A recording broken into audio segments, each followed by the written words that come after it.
Start your week with us on the Just Baseball Show. Today is Monday, April 24th. Jack McMullen, Peter Apple. We're walking you through what's surprising us right now in Major League Baseball. So, it could be a team, whether they're particularly good or bad. It could be a player, particularly good or bad. It could be a trend overall in baseball. This is going to be a fun one, man. A lot of positive that I want to throw out. Also some negative that I got to pile on one team because, of course, it's the Oakland A's, naturally. Yeah. But Peter, usually we spend, 5-ish minutes talking about non-baseball stuff. And I don't pick anything as basic as the weather, but I'm picking something as basic as the weather now. What's the weather been like in New York? Because it is ravaging my immune system here in Indy.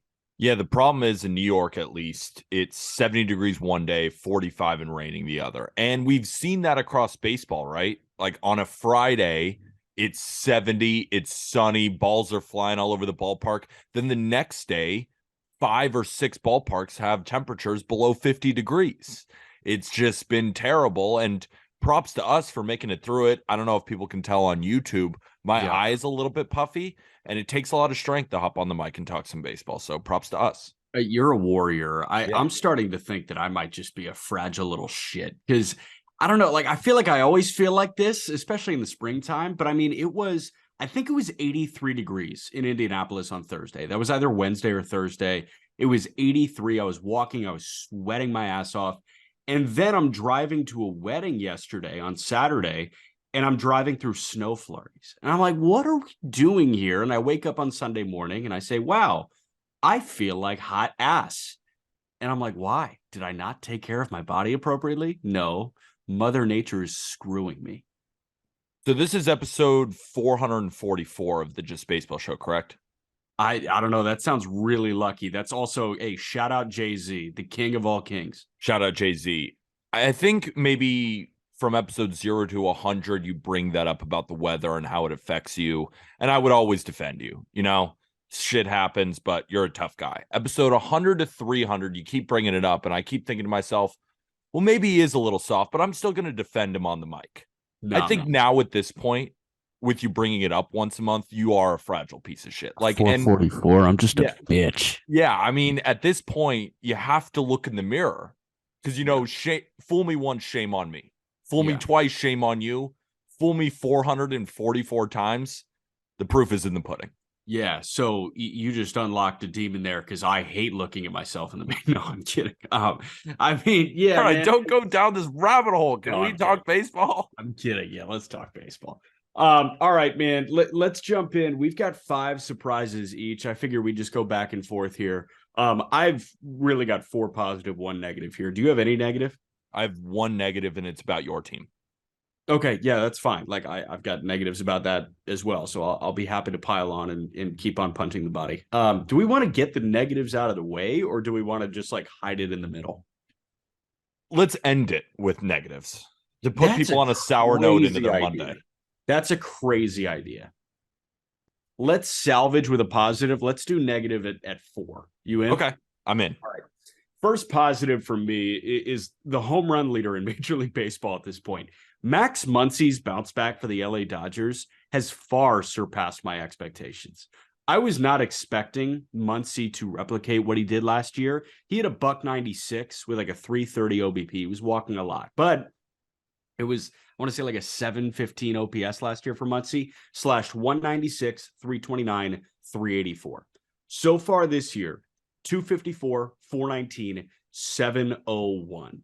So the batting average up about 60 points. The OBP up about 90 points right now, small sample.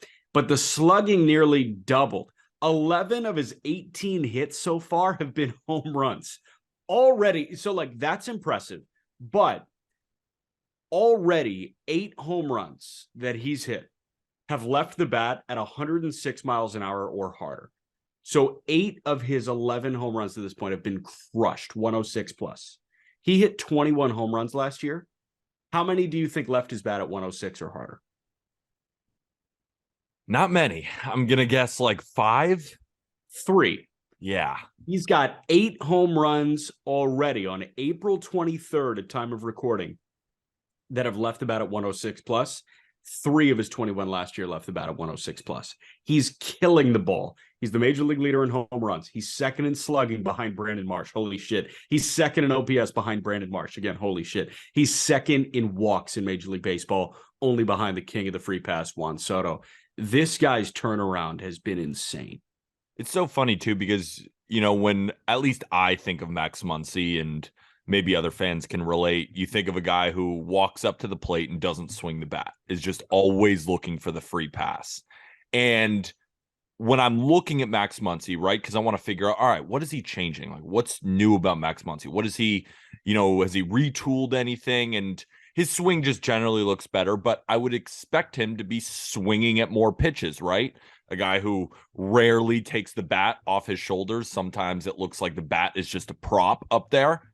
But no, he's actually swinging at the least amount of balls within the zone, but he's making more contact than ever before, right? And it's a weird thing, because I thought going into it that he would be swinging much more than he is, but he's actually swinging the least amount in his career, but making much more contact. So it's like he took all that training of never swinging and is now using it to his advantage of only swinging at the right pitches and doing incredible damage. And to your point, I don't think we expected him to be the home run leader or anything, but Max Muncy is still a really, really good player. And we at least expected him to bounce back in some sort of way. And it's just so awesome to see him completely do a 360 or 180, whatever the term is, from last season. Yeah, I love the point you bring up there, because Muncy, like, he couldn't hit jack last year, and he knew that. Like, he was very open and honest about that. Like, it felt like a lost year for Muncy, who played over 130 games. He just never got into a rhythm. He swung 38% of the time. So you would think that number goes up when he feels better. Yeah. He's feeling great right now, and the number's going down. Like, that feels backwards, but it also feels great because he knows that he doesn't need to press to catch the 0-1 pitch. He can hit a pitch 0-2. He can hit a pitch 1-2. And he is gifted, unlike many guys in Major League Baseball, to the point where if he falls behind 0-1, I think he knows that he can work a count full from there every single time he's at the plate, which is really cool. Really cool. Moving on to another Dodger, my first positive, and this is kind of a rookie report in a way. I mean, James Outman is a literal freak of nature. He is a freak of nature. James Outman himself has 7 home runs. That's more than Aaron Judge as we sit here today with an 1100 OPS. He's taken tons of walks. He's still striking out more than you'd like him to at around 30%. But the reason I love James Outman so much is that even if he doesn't produce offensively to this level, even though I think it'll be relatively close, he'll obviously settle down, but he provides value in so many other ways. I think right now, and the numbers would back this up, he is one of the best defensive outfielders in Major League Baseball. 95th percentile in outs above average. He's in the 92nd percentile in arm strength to boot. And then it's not just in the field. He's extremely fast, 91st percentile in sprint speed. So when he's starting to unlock this power and making consistent contact and consistent hard contact, he's in the 96th percentile in barrel rate. It clicks and it becomes one of the best players in Major League Baseball up to this point. Because when you're already a great defender, you already have all-world speed, you already have solid bat-to-ball skills and good plate discipline. And then when you start hitting the ball hard and in the air, you become an incredible player. And that's exactly what the 25-year-old from Sacramento State, the 7th rounder to the Los Angeles Dodgers, is doing. They just spawned this guy out of nowhere. You know, and Arm was making a good point, because our guy Cam, he's a huge Dodger fan, and he rips on Arm all the time for, having James Outman around 80 in his top 100 prospects. I always say, Cam, look at other publications. He wasn't on there at all. This was kind of out of nowhere, and he's putting it together. And do I think he's going to put up an 1100 OPS this year and hit 319? No. But at the same time, expected numbers think that he keeps this up. Yeah. Not to that level, but like a 283 expected batting average, right? A 592 expected slugging. Like, there are guys who I'm going to talk about in a little bit who are off to great starts, and the expected stats are like, whoa. Yeah, they're doing great right now, but they're way overperforming. That's not the case with Outman right now, and it's awesome. Yeah, Outman is tooled up, and we've talked about that before on the Just Baseball show. We've talked about that a lot over the last couple of years, honestly, on the Call Up as well, our prospect podcast, and we're working our way through our top 100. I think that a lot of prospect people knew that a 15 game flash in the pan was possible like this for Outman, because you saw it at several levels. You saw it in high A in 21, you saw it in double and triple last year. So you were thinking, okay, this guy is older than most at every level that he's at. He might be aged out of the prospect based on where he is, but there's no denying the power, there's no denying the speed, there's no denying the defense. What we have seen is a guy that is not fazed by major league pitching, and a guy that has maximized every single tool he has through his first 26 major league games. I'm going to count his 4-game cameo last year because that guy was a freakazoid across 4 games, and then they optioned him. James Outman in 26 career major league games at this point has a 211 WRC plus and is a 2-win player. He's got 1.9 WAR in 26 games. That's an insane number. You're looking at a 10th of a win pretty much every time he steps on the field for 9 innings. Like the math doesn't entirely add up. That would be 20 games and he's got a 2 WAR. But 26 games, a 1.9 F WAR. This guy's positively impacted every single game he's been an LA Dodger for, which is insane. That's the point. It's not just offensively. Like, it's flashy, right? He's got 7 bombs, hitting 320. It's all great. But I think the real story of James Outman is how well-rounded he is. He's such a great defender. He's so fast. He's got a bazooka for an arm. That's the point. And that's why I see continued success for a guy where even when he goes through slow stretches offensively, he's still going to prove to be valuable. Now, I'd like to move on to my next stage of the rookie report. So I brought you the best rookie so far. Yes. Now I'm going to bring you the worst rookie so far. And it rhymes with so far. And his name is Ezequiel Tovar of the Colorado Rockies. That was a bar. That was a bar. He has been dreadful. 497 OPS. He's hitting like 180. He's not hitting the ball hard at all. He's playing solid-ish defense. And a lot of his production, albeit not that much, has all come at Coors Field. 613 OPS at Coors Field. 347 on the road. But this is why I wanted to bring him to you, because it is so early and he's 21 years old. And Aram brought him up as kind of a dark horse rookie of the year due to the fact that he was going to get an incredible amount of playing time, due to the fact that he's playing in Coors Field and the numbers will pile up. And I could see it happening later on in the season. But the reason I bring him to you, Jack, is the Rockies have a history of not knowing what the fuck they're doing, and it's proving this season. Do you think they called up Tovar too early due to the injury of Brendan Rodgers, or do you think this is just a slow start, nothing to worry about? Because I've watched him play, and the numbers, he just does not look ready at the plate at all.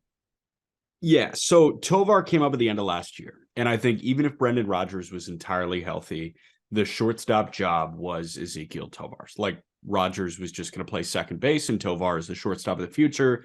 That started on opening day 2023. So I don't think that it was too early to call Tovar up. I think the real problem that Bill Schmidt and the Rockies are going to run into right now is how long do you let him suffer like this before sending him to Albuquerque? This feels like a very similar situation to the first couple of cameos of Jared Kelenic. And Kelenic obviously hitting the crap out of the ball right now, for sure. Like, good on Kelenic, but it took 2 years for Kelenic to figure it out. Kelenic would suck in Seattle. He would go to Tacoma and rake. And then he would suck in Seattle. And then he would go to Tacoma and rake again.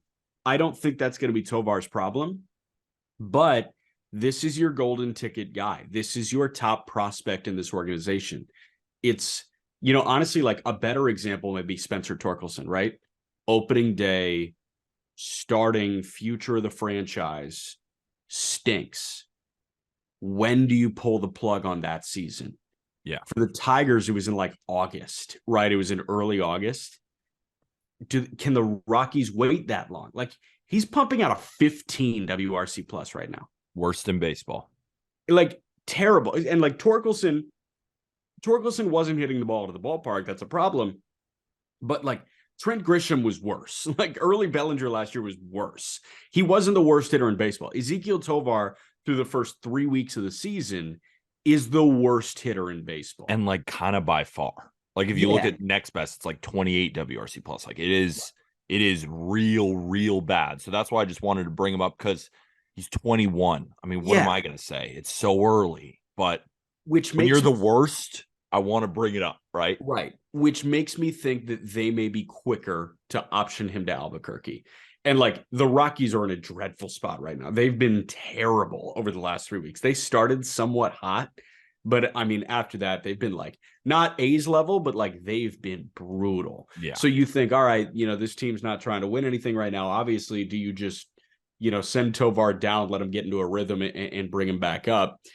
That's a question that I want to reserve for Bill Schmidt to answer, but I would say, like, don't blow it up on Tovar. Like, they didn't make a mistake having him be the opening day shortstop, but they may need to reassess for the immediate future. He's still the long-term guy. Like, Seattle didn't give up on Kelnick after the first audition. Hell, they didn't give up on him after the third audition.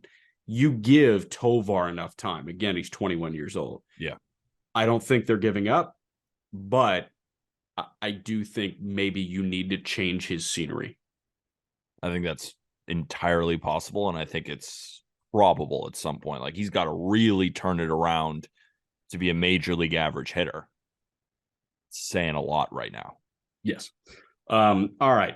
Let's jump to my next one. It's in the AL West. The Astros second base production has been fine. And Mauricio Dubon has been, like, dare I say, kind of good. I'm not sure if David Hensley has been like such a liability in his 4 starts at second that it just tanks their overall like WAR and WRC plus numbers, because they're like 18th in baseball in terms of second base production. But Dubon has pretty much been the full-time second baseman, and he's been good. Like, I know the WRC plus won't love him because he doesn't walk and he's not hitting for extra bases, but this guy's got 24 hits in 17 games. He's hitting .333.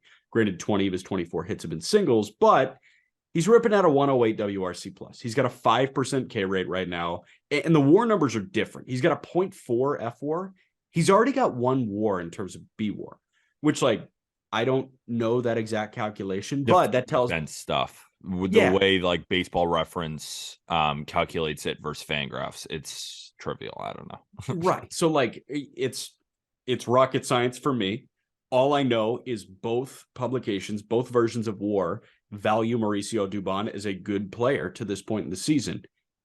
For the Astros to grab a not a journeyman, because like he was a piece in San Francisco and Houston knew they were getting a good bench utility guy. For a utility guy to plug in for Jose Altuve and not suck and hit leadoff for them in Atlanta this past weekend, the Astros are just an embarrassment of riches, man. They are such an embarrassment of riches. They just took 2 of 3 from the Toronto Blue Jays. Then they swept the Braves in Atlanta by a combined score of 36-17. And I was listening to the broadcast because I watched every single Astros Braves game, because not only was I betting on it, but it's just a fascinating series. And I think you still give the Astros maybe the best team in the American League. I'm going to talk about the Rays in a little bit, but it's still the Astros. They're still without Altuve. They're still without Michael Brantley. And then you have the Atlanta Braves, who I do genuinely think is the best team in the National League. Yeah. And what they were talking about Dubon was Dubon put on a lot of weight, right? Altuve goes down and you're going to be the starting second baseman. Like, you are our guy.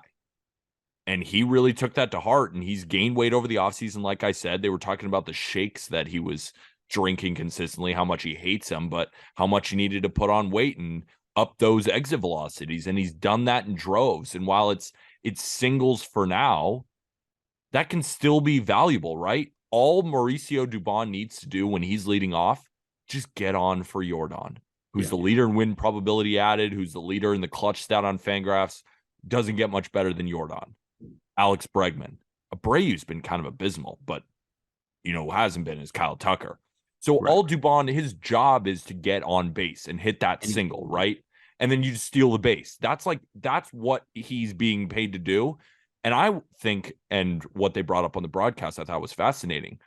Chaz is out, Chaz McCormick. Jake Myers is a fourth outfielder. Yeah, he's been fine, but he's a fourth outfielder. Do you move Dubon to center when Altuve comes back? I thought that was an interesting conversation because, of course, Chaz is a good player. But if Dubon is doing this, like right now, Dubon is better than Chaz, or at least the production, it seems like to me. So I thought it was an interesting point because it's hard to take Dubon's bat out of the lineup when Altuve comes back. You don't really want to put him as, just like this utility guy anymore, because you look around the infield and like Bregman, Pena, and Abreu and Altuve, they're playing every day. Yeah. So there's not really room for him to play. Maybe center field is in his future. I don't know. He's an interesting player, and he's off to a really good start, and he's doing exactly what the Astros wanted him to do. Chaz is a back thing, I think, right? It's a lower back thing. Something. I couldn't tell you.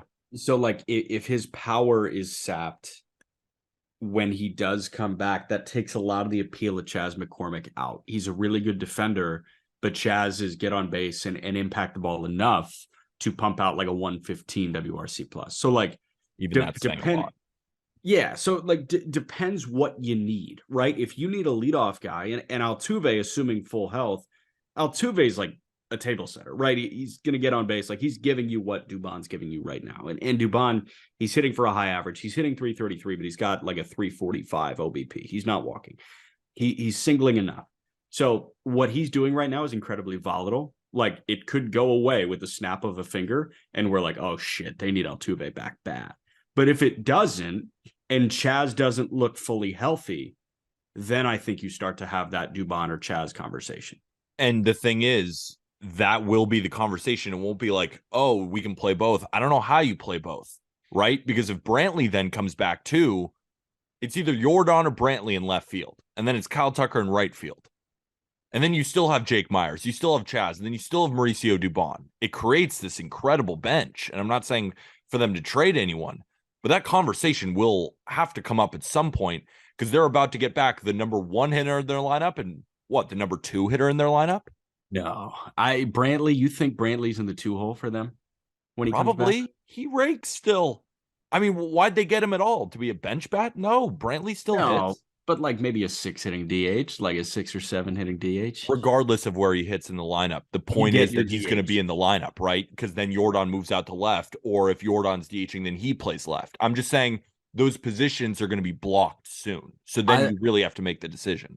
Yeah, I loved watching. I was watching Big Inning. Big Inning is awesome. And then the recap rundown that they put together too on MLB TV the next day. It's like pretty much like a condensed version of the condensed game. The condensed game's the best thing ever. But the condensed version of the condensed game that MLB TV puts out and like strings them all together, it's, hey, here's yesterday of baseball in 45 minutes. Here you go. Like, that's awesome. And the amount of, the amount of dialogue on Big Inning and on MLB Tonight and on broadcast too, about, hey, don't panic regarding the Houston Astros. Like, a lot of the eventual World Series champions started off cold.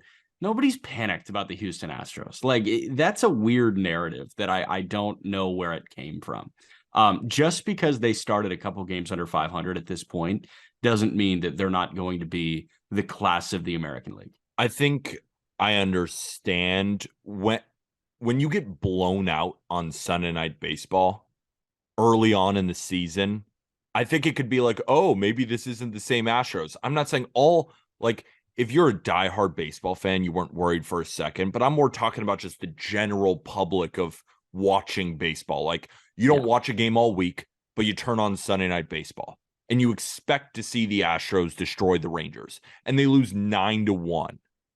That's gonna make some dialogue in the conversation. So yes, diehards, they understand the Astros are amazing, but I'm saying greater good might say, you know what, maybe this isn't the same Astros when it's the same Astros. It is. Yeah, man. Beauty of baseball. The NFL is like very unique in that regard. I guess you could throw soccer in there too, but like the beauty of Major League Baseball and the NBA is your team's going to lay an egg. Like sometimes, not just one, like they're going to lay multiple eggs on a, bi-weekly basis. And, you don't have to hit the panic button. Like long season personified in the Houston Astros. Mm-hmm. I got my next one. Yep. So I'm going to do multiple things here. I'm going to give some players their flowers and then slightly tear them down. Okay. So I was going through the hits leaders, right? You have Luis Ariz at the top. You have Matt Chapman. You have Bo Bichette. You have Vladimir Guerrero Jr. And then you have two Phillies who are off to really incredible starts. Bryson Stott is hitting like 380. Brandon Marsh, you say to yourself, is leading the league in slugging. So first, I really want to give them their flowers because they have been amazing up to this point. 4 bombs for Marsh. And then you're looking at Stott, and he's got 2 home runs, but he's got a couple of bags. Both are hitting over 340, and Brandon Marsh is hitting 364 and slugging 758. They have really kept this Phillies offense afloat because Nick Castellanos is in and out. Schwarber has not been any good. Trey Turner just hit his first home run. They really need Harper back, and the loss of Rhys Hoskins is showing. But these two guys, especially with Bryson Stott at the top of the lineup and Brandon Marsh hitting 5th at some points, these guys have been incredible. And Mark DeRosa was breaking it down on MLB Network, and I thought it was a really good segment by him where he gave Bryson Stott kind of, not a nickname, but this is how he described him, that he has a slow heartbeat. And I thought it was a great way to describe him because I felt the same thing watching him in the World Series. He put up really good at-bats, just didn't look like the pressure was too much for him. Now, Marsh didn't really show up in the playoffs, but he was still a great glove out there, and he did his job when needed to. So I came away thinking these are 2 pretty solid players, right? Stott, Marsh, these are guys who you want in your lineup every day. Phillies can hang their hat on and say these are 2 young guys who I think will really contribute. And they have way more than expectations. But now here's where I slightly tear them down. Yeah. I still think they're good players. But both of them are sporting BABIPs, which is batting average on balls in play, way over normal, right? 500 BABIP for Brandon Marsh. Leads baseball by a ton. And you know who's third? Bryson Stott. So the reason I'm saying this is because I looked at the batting average leaders, I looked at the hit leaders, and I'm like, all right, Luis Ariz could legit hit 370 this year. Vladdy and Bichette are just special hitters. And nobody's hitting the ball harder than Matt Chapman. And then there's these 2 guys. And I get questions from Phillies fans all the time, like, what do you think about Stott? What do you think about Marsh? And here's what I think. Enjoy this while it lasts. Because I'm not going to go through every single expected stat. But what I will say is all of them say that these guys are going to fall to earth. Now, I think that's expected. And that's why I don't want to really tear them down. I was just surprised how much the expected stats hate them. Like a 240 expected batting average for Stott. 260 for Marsh compared to like 360, 340. Like you don't see that all that often. So the point of this is Stott, Marsh, still young, still very good. I just can't expect this from them all season long compared to the other guys that are in this same range. That was my point of this discussion. And totally fair. The Phillies, while they got off to that slow start, are heating up a little bit. It was really nice that they were able to host Colorado this past weekend. I think as those guys start to taper off and fall back to where we think they are, the other stars are going to start to ascend, right? Exactly. So Schwarber's going to go nuts. Yeah, JT's going to heat back play up first, dude. Harper's going to be back. Yeah, that's why the Phillies are a tough team to gauge because they're off to a really slow start over the entire season. They're heating up a little bit. But it's like, I'm going to talk about some pitchers that are really struggling, like Aaron Nola, guy who's really struggling. You expect him to be much better. But then there's some guys who are just playing way over their heads. So it's just a balance, and it's all going to come together, and you're going to get a team in playoff contention, I think. Yes. So, Zach Wheeler was a guy that Aram and I talked about last week on one of the episodes, and I said I can't get a read on him, and he looked awesome through the front 3 innings, and then all of a sudden he loads the bases and hits a guy. Like it's so weird because I cannot for the life of me figure out what Zach Wheeler is going to do. I can't figure out for the life of me what some of these stars are going to do, and I can't even start to guess what a final slash line for Marsh and Stott is going to look like. All I'm saying is I go on BetMGM. Again, use promo code Just Baseball, all caps, no spaces, Just Baseball. For what's the exact No, language? it's use code JB Fans. JB Fans, because they have a promo going right now. Because if you use code Just Baseball, that's something that you should use if there isn't a promo. But this is when you should really take advantage, because if you wager $10 on any MLB money line, you will get $100 in bonus bets. Just Baseball, they'll match your deposit match, but you want to get just like if you put $10, you get 100. If you deposit 100 using code Just Baseball, you get 100. So use this promo. It's an absolute no-brainer just to get some free money in your betting account to bet on your favorite team throughout the year, so you don't have to worry about using your actual money. Might as well use the free money that they gave you. So the code is JB Fans on BetMGM for all new users. That link is in the episode description. Love it. Love it. Okay. So use JB Fans for a straight up money line bet. But if you are looking at a future on BetMGM, I'm looking at the NL East odds right now. And obviously Atlanta is really good. Yada, yada, yada. The Mets, the Mets are loaded, everything like that. The Braves are minus 250 to win the NL East right now on BetMGM. The Mets are plus 225. The Phillies are plus 1,200 to win the NL East. With how bad some of their top end talent's been, 1,200 is kind of an interesting line there. There's definitely value on them considering their slow start and that a lot of these guys will get better. But if they weren't in a division with the Braves, right? You'd say yes. Like in a heartbeat, yes. go do that. Yeah, exactly. Like I think they're going to compete. I think they have an outside shot at making the playoffs still. Yeah. How can you not? They're very talented. They don't even have Ranger Suarez pitching at all or Andrew Painter. They're going to be better. Right. But when you have the Braves, and I'm also biased, I have one of my preseason bets is for the Braves to win the National League East at plus 125. Yeah. So I'm still slightly biased there, but I can't see the Braves losing this division. They're too damn good. Like even after losing that series against the Astros, they didn't even show up and they kept it close. Like they're so damn good. I think they're the best team in baseball. Really, I do.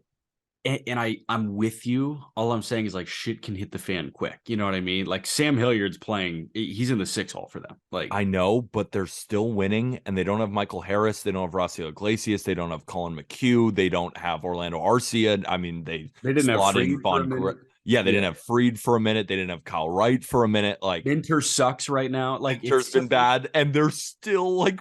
That's why it's like even shit's hitting the fan right now for them. This is what it looks like. Shit hitting the fan for the Braves, and they're like 14-8.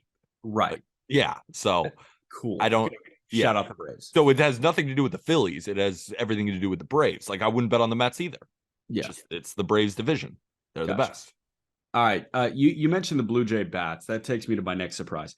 Vladdy and Bo are off to great starts. That's not surprising. Neither of them has been the best Blue Jay bat, which is surprising to me. Vladimir Guerrero Jr. is hitting 346. Bo Bichette's hitting 344. Matt Chapman's at 360. OPS, Vladdy at 950. Bo at 912. Chapman at 1115. WRC plus, Vladdy at 172. Bo at 158. These are like MVP caliber WRC pluses. Chapman at 211. And then you look at WAR. Vladdy almost has one WAR already. He's at 0.8. Bo at 0.9. Chapman at 1.3. Not only has Chapman been the best one, he's been like by far the best one, and he's playing with the best versions of Vladimir Guerrero Jr. and Bo Bichette. So it's just mind-boggling to me how stupidly good Matt Chapman has been in a contract year. He wants to get paid. I'm so fascinated to see what kind of contract he gets. That's my biggest takeaway from all this. Like, what do you pay him? Right? I think he's on the right side of 30 by the end of this year, right? Is he 29 or 30? I'll tell you right now. But you mentioned a guy who, and we know all about Vladdy. I mean, he's just a freak of all freaks. He could hit 40, 50 bombs in a season. He turns 30 this week. 30 this week. Okay, so we will be Happy 30. early birthday, Matt Chapman. Happy early birthday, Matt Chapman. Can we talk about this man, Bo Bichette, for a second? Because I've stood my ground, and it's not like it's a hot take, but I've just always been way higher on him than I think a lot of people are, because I just think his bat is special. Like, I think it's an MVP level bat, and he's hitting the ball the opposite way so well. He's hitting everything hard.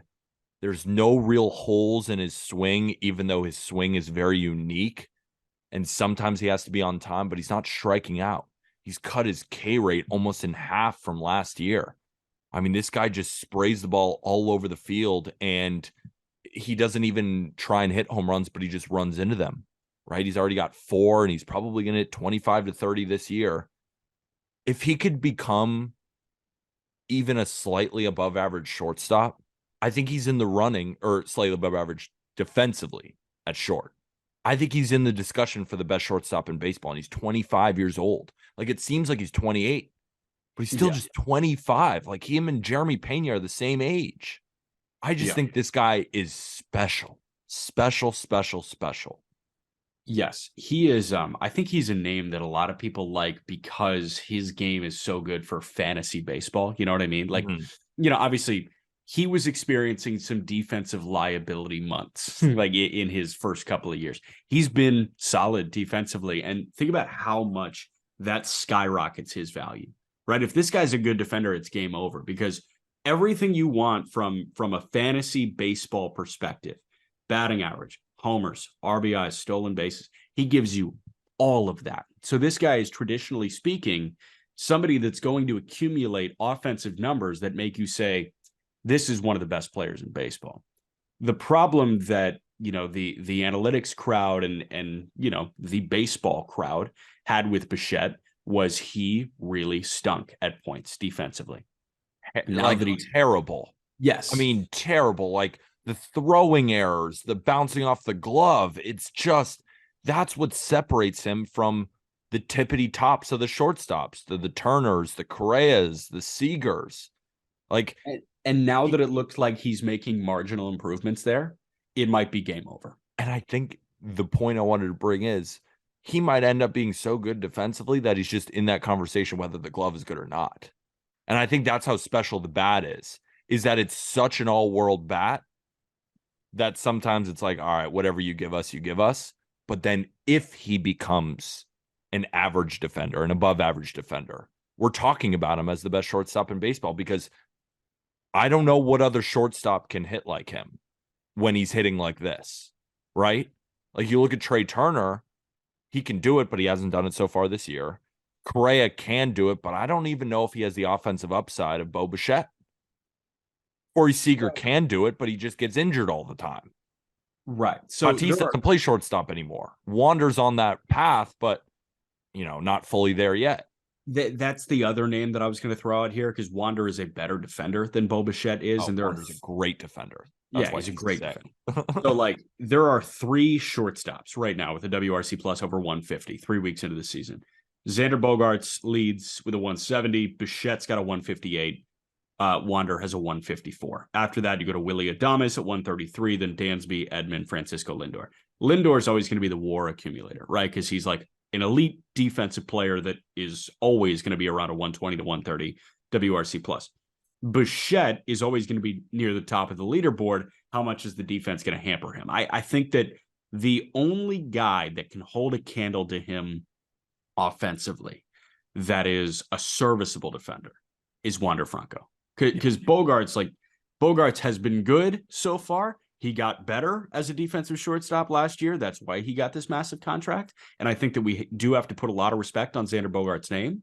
But, in terms of looking at the long haul, like, Bogaerts is already on the other side of 30. You know what I mean? So that's what I'm saying. I think when we're talking about best young shortstops in the game, I side with Wander, but I see your point on Bo Bichette. Yeah, like, if Bichette can be an average defender, that's what I'm saying. It's not there yet, right? Yeah.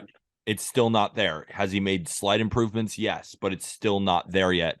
So I'm just sitting here as the Bo Bichette truther, just waiting on it, because it's coming, because he is so athletic. And I think it's soon. It honestly just seems like a focus thing. Like, why are they all throwing errors? Like, I mean, wrong with you? now that Bogarts is out of the American League, like when he starts at short for the American League this year in July, you can take a victory lap because I think he will. I hope so, So, because I all love right, him. you're through three, right? I'm through three, so we got our negative and our positive to wrap. Yes, sir. Yes, sir. Here's my negative, man. I didn't think a Major League Baseball team could be as bad as the Oakland A's are right now. And honestly, it's surprising. Everybody looked at the roster and said, "Oh my God, this is the worst team alive." It's baseball. Like the tried and true thing about baseball is even the shittiest teams are going to win 60 games a year. This team isn't going to, man.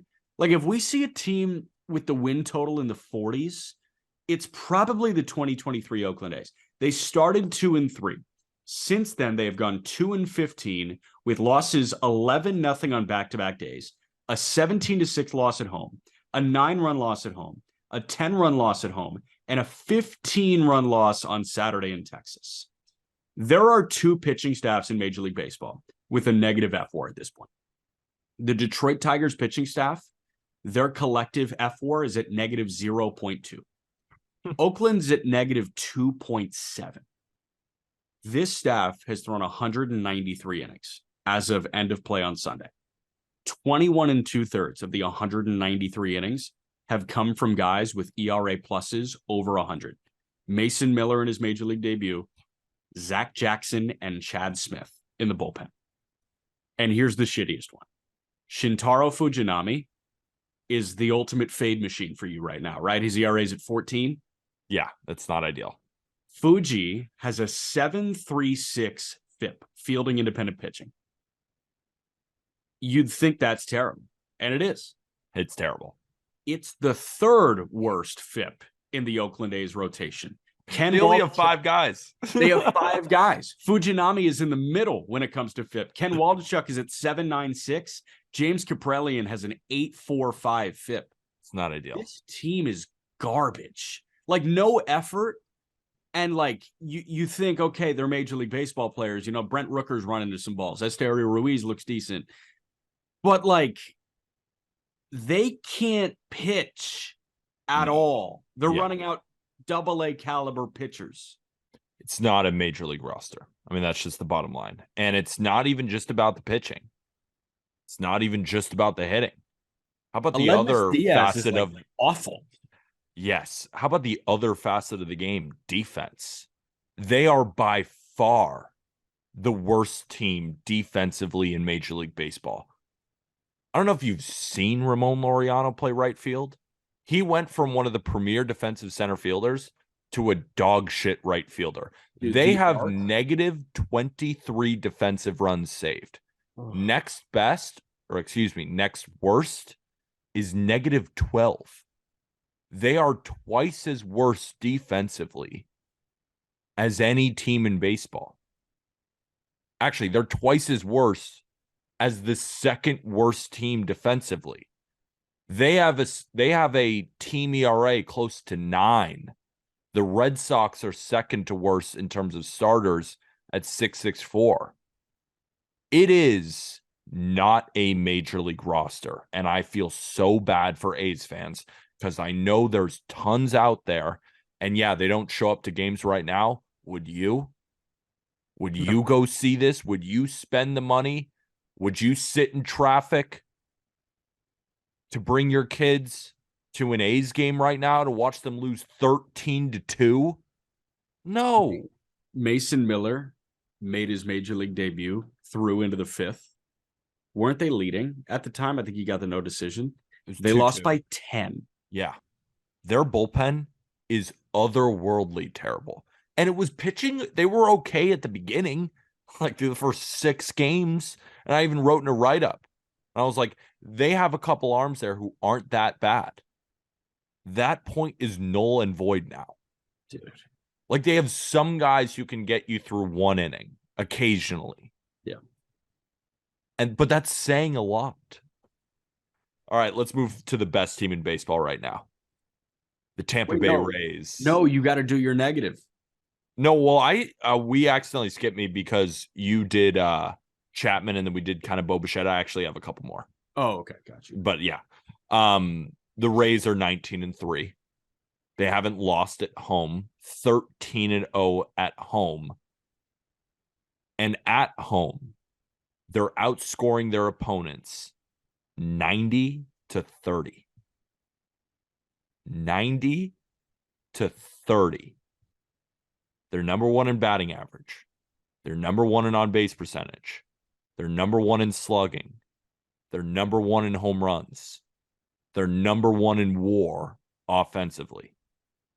They have the number one starter ERA. They're striking out the most batters in baseball. They might have one of the best closers in baseball right now in Pete Fairbanks and maybe the best setup man in Jason Adam.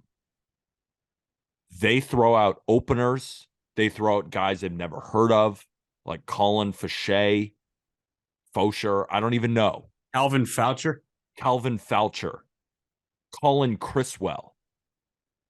Sliders. No one can touch them. They're amazing. They're a perfect baseball team.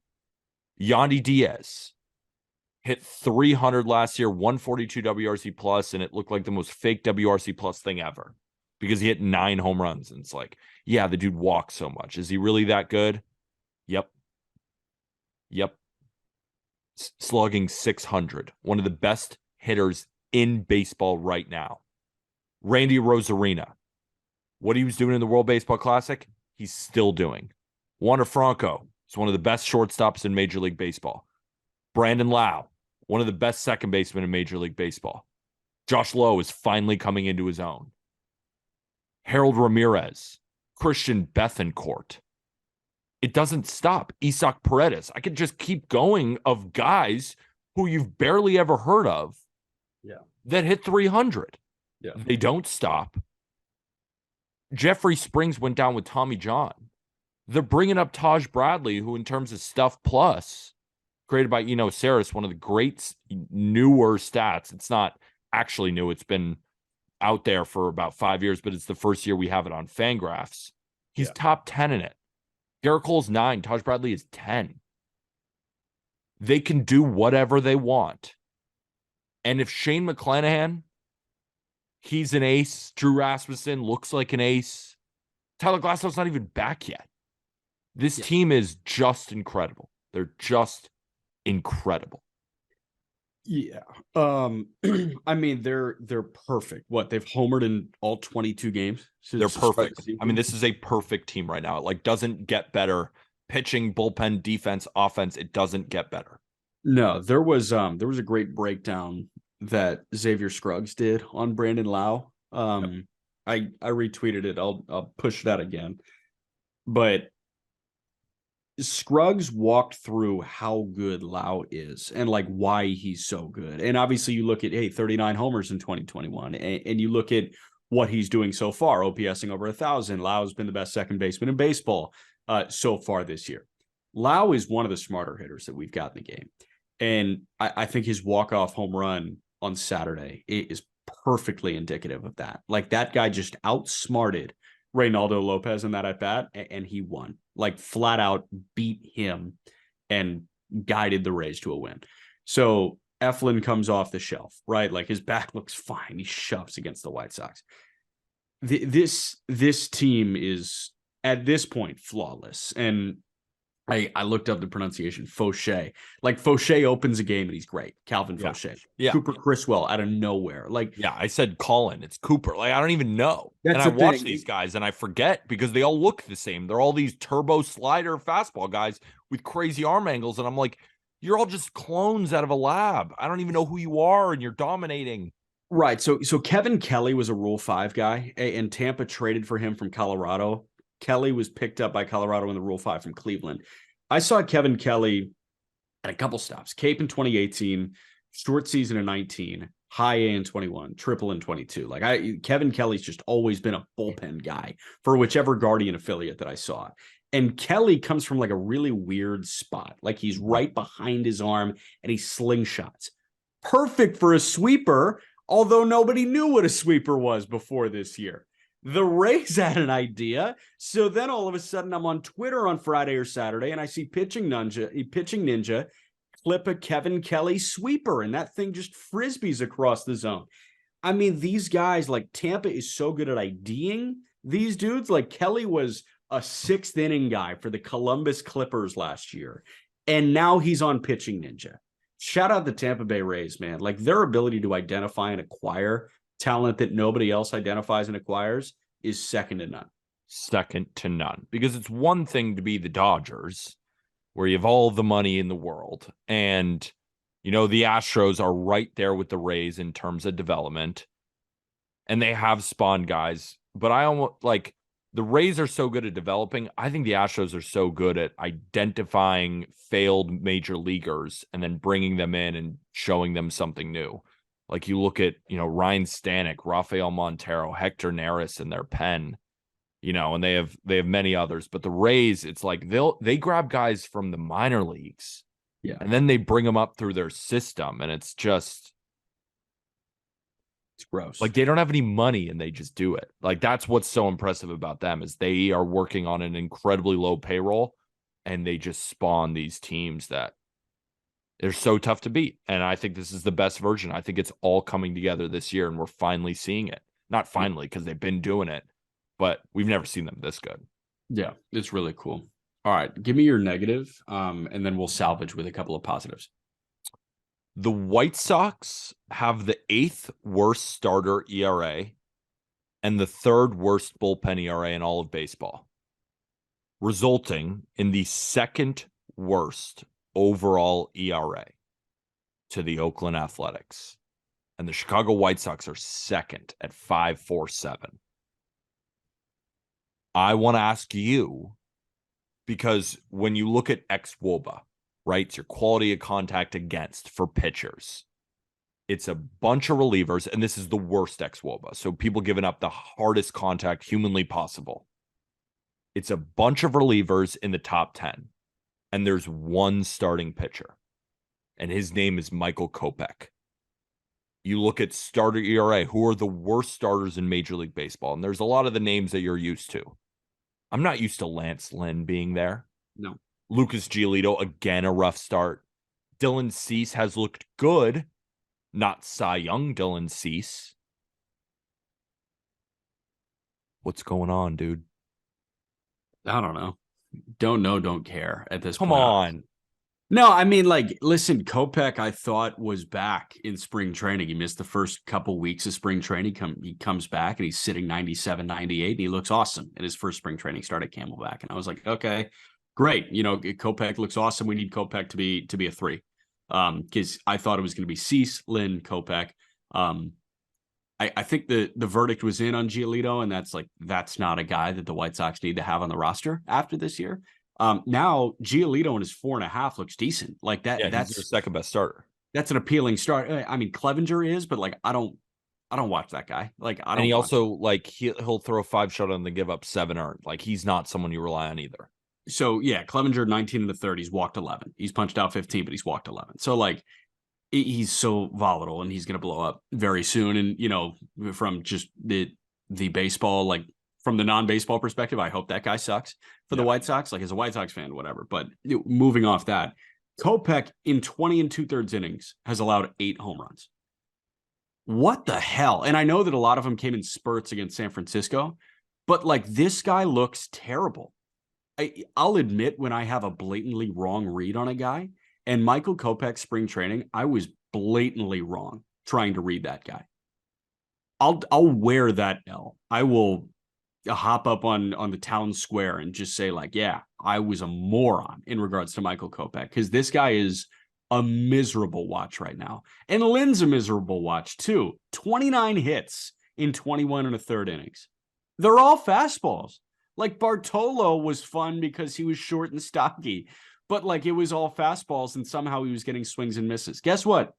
That was the mid 2010s. Like that was 15 and 16 when we were watching Bartolo Colon. Might have been earlier. I don't know the exact dates, but like in the year of our Lord 2022 or 2023, you cannot throw 4 iterations of a fastball and expect to be successful in Major League Baseball. And that's what Lance Lynn's trying to do.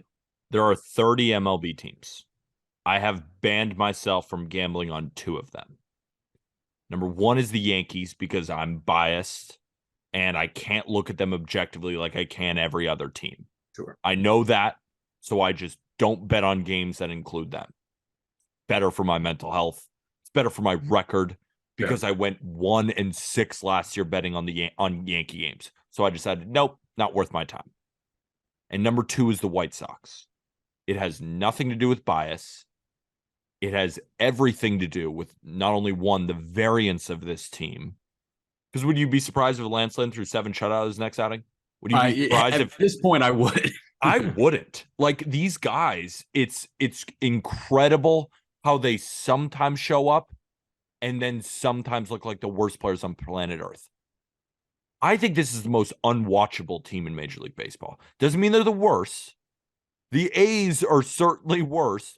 There's probably 10 to 15 teams that you could consider worse than the White Sox.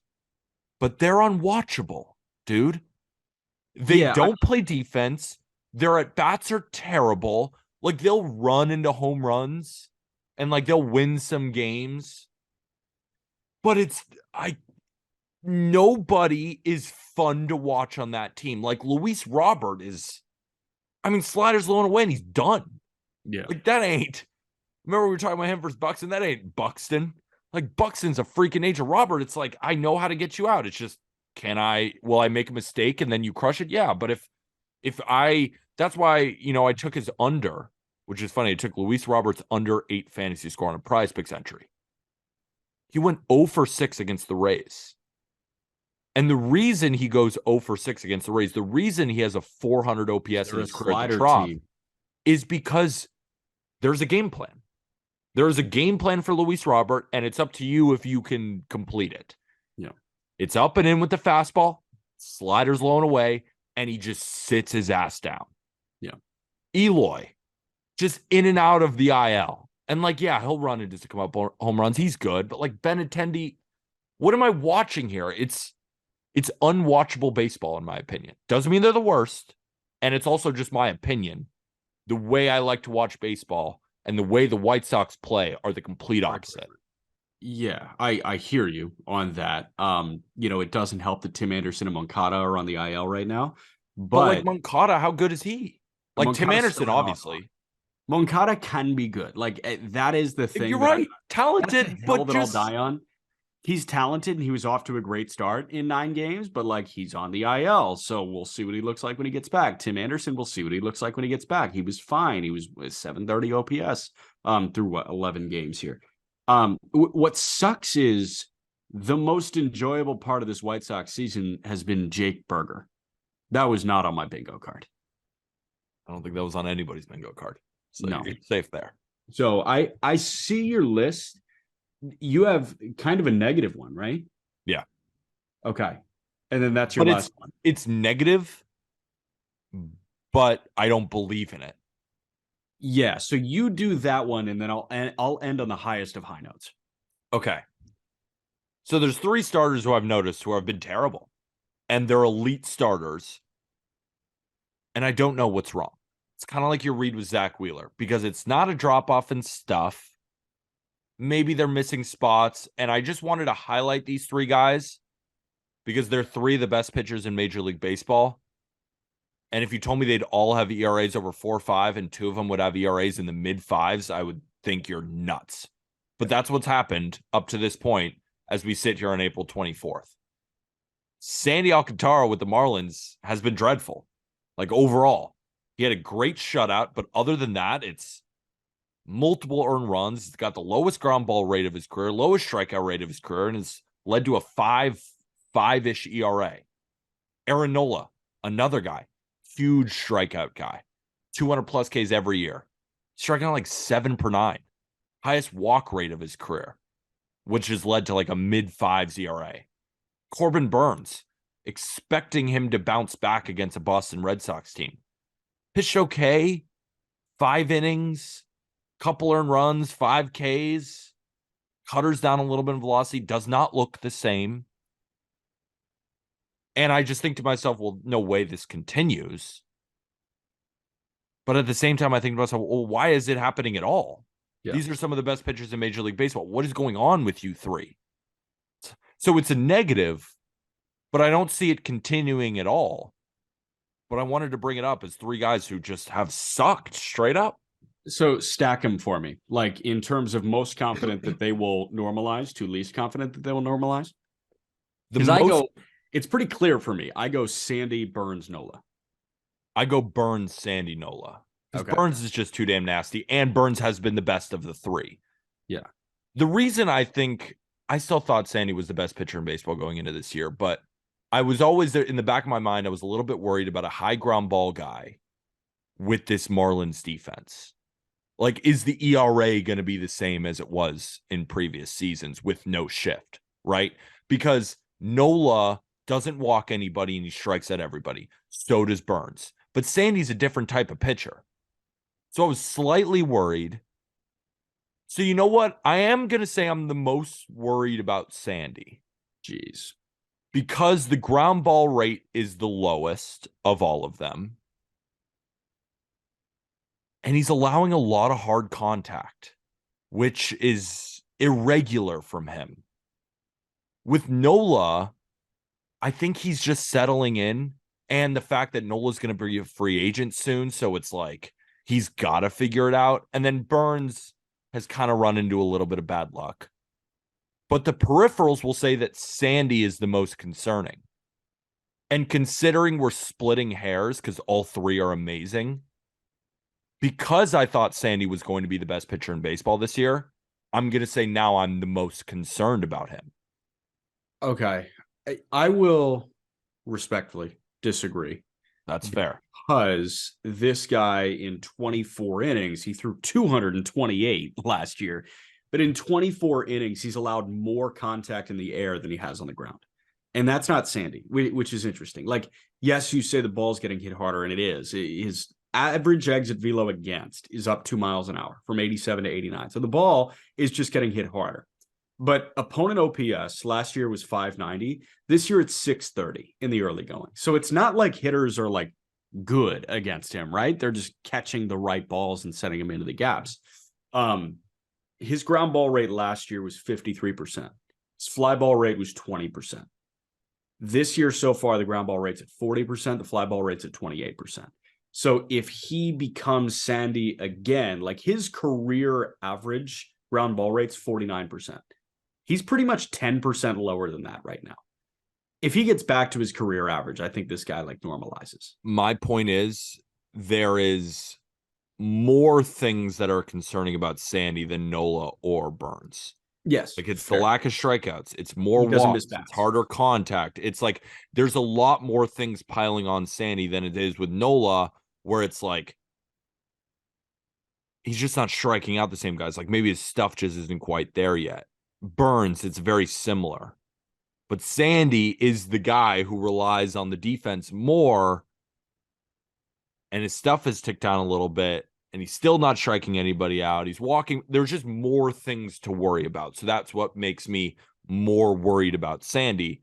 But at the same time, why I said it's a negative that I don't believe in, I think all three will be totally fine. Yeah, I just wanted to bring them up. Like, we're 25 innings through, and it's not like they had one bad start. They've all had like 4 or 5 bad starts to start the year. Yeah.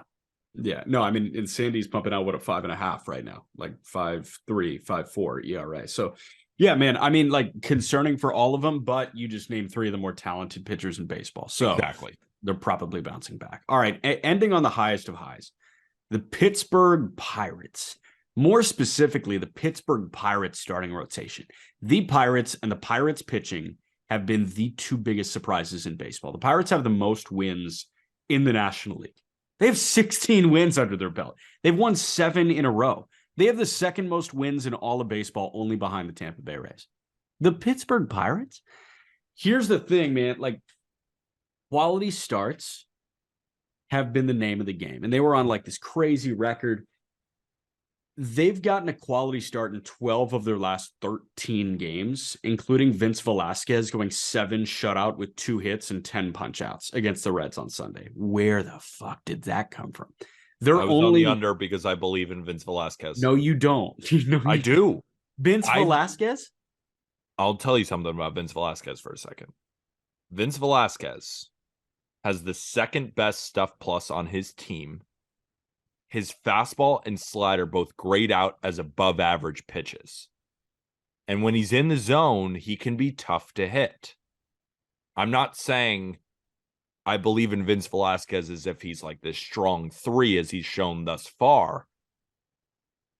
But do I believe he's one of the worst pitchers in baseball like he's been? Absolutely not. Do I believe that those two pitches play? Do I believe that if he has the location, he can be good? Absolutely, I do. See, I was going the other way. I was going to say, like, punch me in the face bet that Vince Velasquez doesn't go 7 shutout with 10 punch outs. Like, didn't think that was coming. I tweeted this out. I said, this is 2023. Forget everything you thought you knew about Vince Velasquez. This guy, because the Pirates have done this before, right? They sometimes grab these old wily veterans and like make them decent. Quintana last year.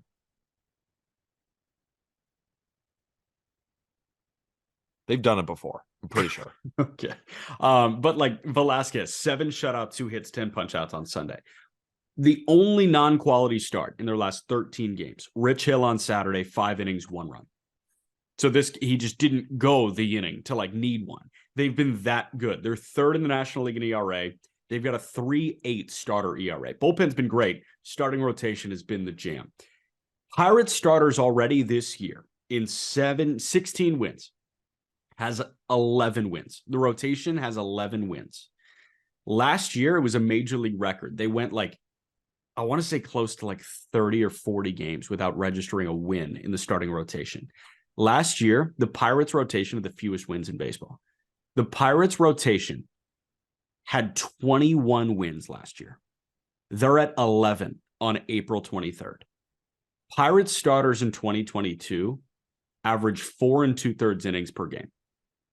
Pirates starters so far this year have thrown more innings than any other team in Major League Baseball.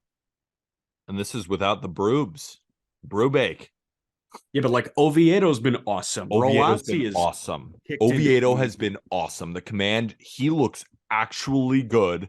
Rowancy looks actually good. My problem with Rowancy, and maybe you've seen this, and I assume you have, against really good teams, he gets blown up. Against bad teams, he looks like Cy Young.